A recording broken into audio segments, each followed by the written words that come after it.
কি বলবেন আপনি? আপনি আবার কেন এসেছেন? নাকি আমাকে বুক করার সাথ জাগছে আবার?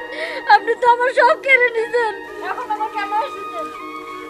আমি পাপী, আমি তোমার সাথে অনেক বড় পাপ করেছি। আমি যে এই পাপ আর বয়ে বেড়াতে পারছি না। তুমি আমাকে ক্ষমা করে দাও সোনিয়া, তুমি আমাকে ক্ষমা করে দাও। ক্ষমা? আপনাকে আমি কিভাবে ক্ষমা করব? আপনি তো আমার সব কেড়ে নিছেন। আপনি কি আমার হারিয়ে যাওয়া সেই ইজ্জত ফিরিয়ে দিতে পারবেন? আপনাকে কিভাবে ক্ষমা করব বলতে পারেন? যে লোক একটা ফ্যামিলিকে ধ্বংস করে দিতে পারে তাকে কি করে ক্ষমা করা যায় বলেন? আমার স্বামীর বিপদের সময় আমি আপনার কাছে সাহায্য চাইলাম, তার বিনিময়ে আপনি আমার ইজ্জতটাই কেড়ে নিয়ে গেলেন। আমি এখন কি নিয়ে আমার স্বামীর কাছে যাব বলুন? জবাব দিন, জবাব দিন। জানি আর জবাব আপনার কাছে নাই। আমার আল্লাহ আপনাকে ক্ষমা করব না।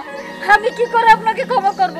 আমি জানি আমার এই পাপের সর্বোচ্চ শাস্তিটা কি। এই পাপের সর্বোচ্চ শাস্তি গলা অব্দি মাটির সাথে মিশিয়ে পাথর নিক্ষেপ করা। যতক্ষণ না পর্যন্ত সেই পাপে মারা যায় ঠিক ততক্ষণ। কিন্তু আমার তখন কি হয়েছিল আমি নিজেও বলতে পারবো না। সোনিয়া, আমি জানি তুমি আমাকে কখনোই ক্ষমা করতে পারবে না।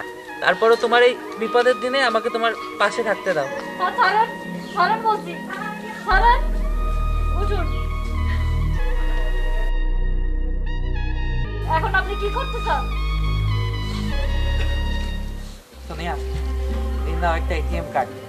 তোমার স্বামীর চিকিৎসার জন্য যত টাকা লাগে তুমি এখান থেকে উঠায় তোমার স্বামীর চিকিৎসা করাও। আমি জানি টাকাটা তোমার খুব দরকার, তুমি প্লিজ না করো না। এবং আমি এটাও জানি আমি তোমার সাথে যে পাপ করেছি এই পাপের কোনো ক্ষমা নেই। আর আত্মহত্যা আমি করতে পারবো না, কারণ আত্মহত্যা মহাপাপ। তুমি দয়া করে আমার পাপের বোঝাটা আর বাড়াবে না। তুমি এখান থেকে যত টাকা লাগে তোমার স্বামীর চিকিৎসার জন্য তুমি নিয়ে খরচ করো। এবং আরো যদি টাকা দরকার হয় তুমি আমাকে জানাইও। নাও।